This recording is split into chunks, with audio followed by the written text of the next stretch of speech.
Well, if I turn the railroad over now to the people that have lived here, the railroad, of course, changed lives all along the track. But right here, one of the things that they did was they had bought land from the folks that were here. The McKinneys were here a long time before the train. And so there's double dealing mentioned even today about McKinneys that weren't properly paid when the train came through. But the McKinneys, on the other hand, had an established service up here known as moonshine. And people would come from Spruce Pine with their money, some of them walking all the rails from Spruce Pine, and when they came through the tunnel, they could buy moonshine from the McKinney that owned the land there. There was also crime.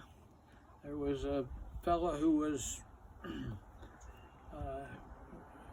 everybody thinks, challenged mentally, who stayed at the end of the tunnel and tried to extort money from people that came through. And there is a killing recorded that he actually, I think, killed someone at the end of the tunnel. Well, in more modern times now, when the road, the gravel road that goes through the orchard, State Road 1567, in the early days, almost all this land had been timbered, and that was another service the railroad provided. They would haul the logs down to the east and sell them to the woodworking communities down there. But you could see a long way from the gravel road that you can't see now because the trees have grown up. And you could see from the gravel road here 3 or 4 tunnels. The railroad had devised a method to get the train down off the mountain cheaply, and it was to push the train up to Altapass, get it started through the Altapass tunnel, and it would coast all the way downhill, 1 foot every 100, to the bottom of the mountain and all the way to Marion, and they could coast all the way without an engine. So the first time they tried it, it worked, but they didn't have a caboose on the train, and that was a crime, and so they were forced to put a caboose on the back of the train. And they did, and they pushed the engine, or the big engine was the biggest engine on the line, the strongest one, and it would push the train full of whatever goods it was carrying to the tunnel, and it would now coast all the way down with a caboose on it.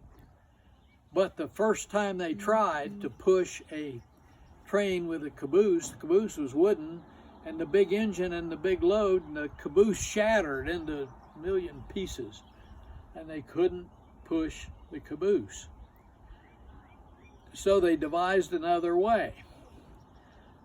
It's hard to imagine a typical kind of a turnaround on a railroad that is surrounded by mountains, but they did it with a device called a Y. Now picture a Y as a stem and 2 branches on it at the top. If you put that down on the ground and you put the 2 branches next to your railroad track, picture the branches being made out of rails and a switch between the main line and the Y line. You could bring the train and pushing in the caboose at its back. At its front, the engine was pushing the train.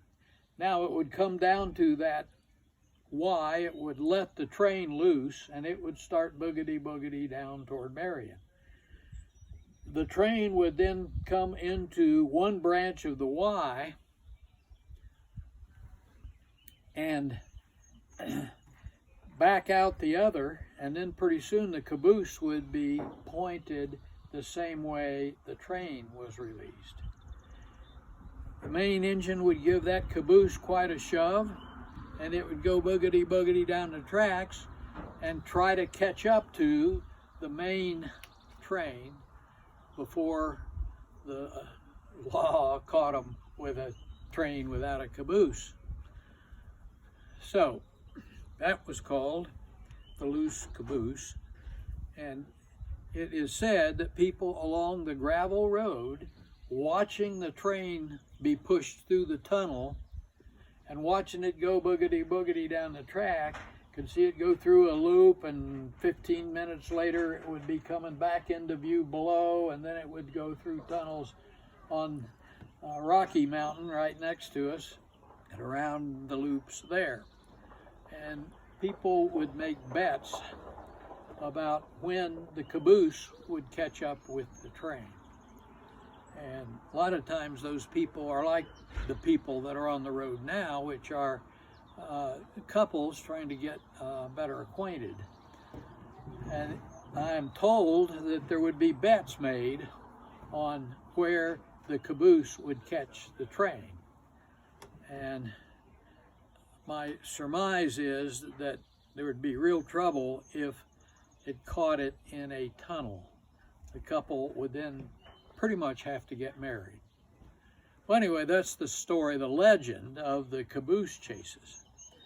There are lots more legends. The one I like best is about near the end of the passenger service on the railroad.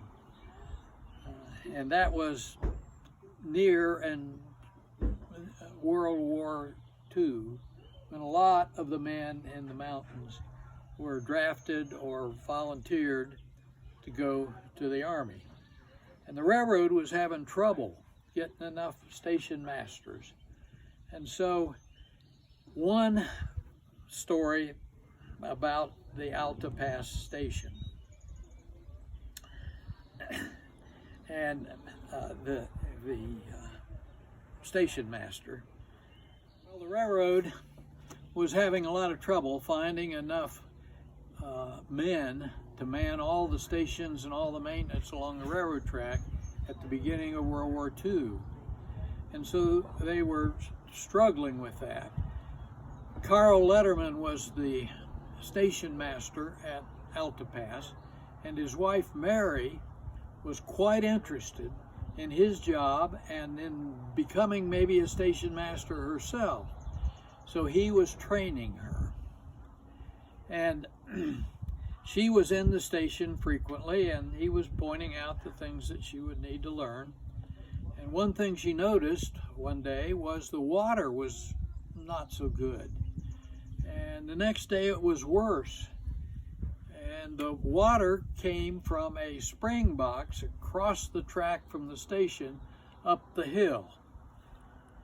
She sent Carl up to the spring box and asked him to fix whatever it was. And what he found up there was someone had put a dead goat in the spring box, and it was contaminating the water. Well, they cleaned out the dead ghost and let the water run for a little while, and so the water was going pretty good.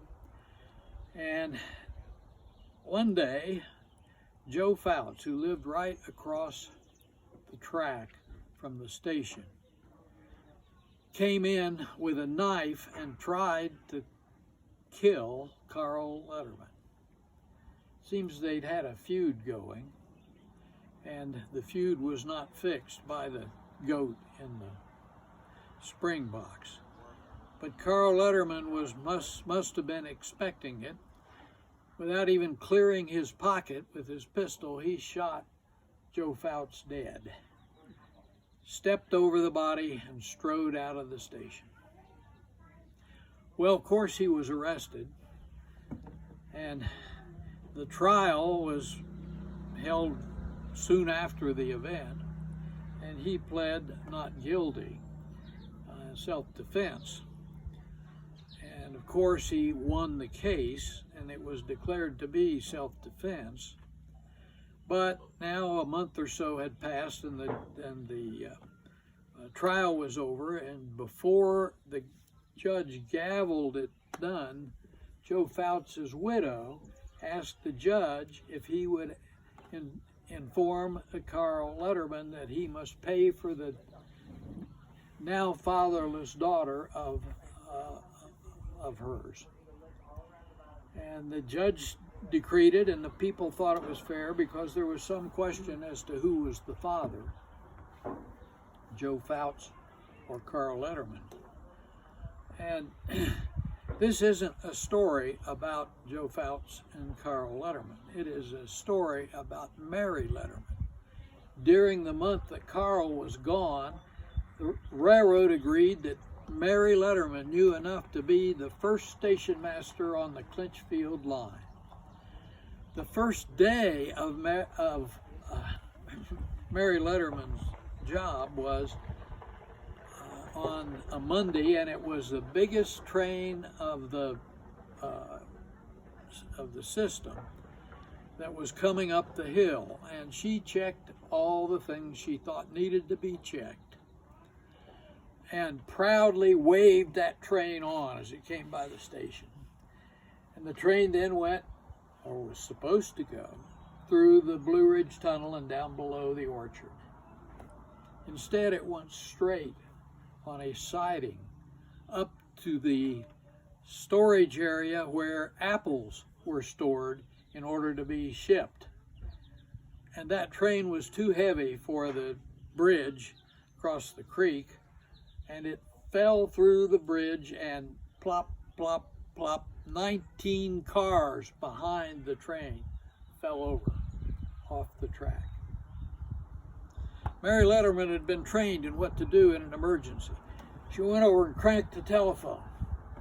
And when somebody answered, she said, "The train has missed the tunnel. The train has missed the tunnel, and it's not my fault. The train has missed the tunnel." They calmed her down, figured out who she was and where she was, sent a crew immediately to investigate and see what the damage was.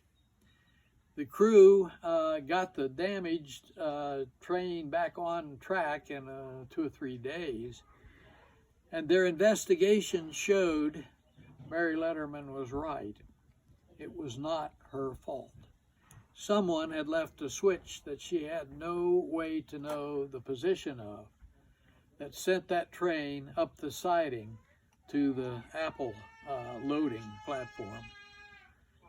Well, the theory, and a lot of people believe this, myself included, that this was done deliberately to Mary Letterman on her first day of work to try to discourage the railroad and Mary Letterman from having a female station master. If that was the intention, it did not work. Mary Letterman went on to be station master at 2 stations along the line in her own right. But she is remembered now in the legend of the Blue Ridge, of the Clinchfield Railroad, as "The train has missed the tunnel. The train has missed the tunnel, and it's not my fault." Freight train, going so fast. Freight train, rolling down the track. All your care, train I'm on just as long as I'm on. Here we go.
Hoping the train will pick them up. Here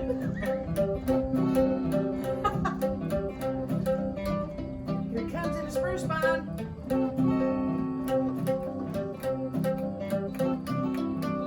Uh-oh, it's an algae pace now. There's Bill Carson, Terry McKinney standing on a railroad track.